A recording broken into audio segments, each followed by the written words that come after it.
তুমি যদি ফিরে আসো, যদি একদিন ফিরে আসো, দেখবে আমি এখনো দাঁড়িয়ে আছি সেই পুরনো জায়গায়, যেখানে আমাদের গল্পের শুরু হয়েছিল।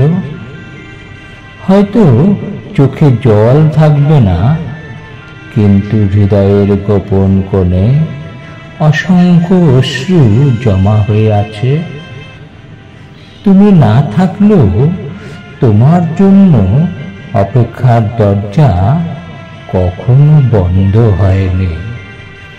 শুধু তুমি এসে দেখো, একটা হৃদয় এখনো তোমার নামে ধুকপুক করে, এখনো তোমার নামে ধুকপুক করে।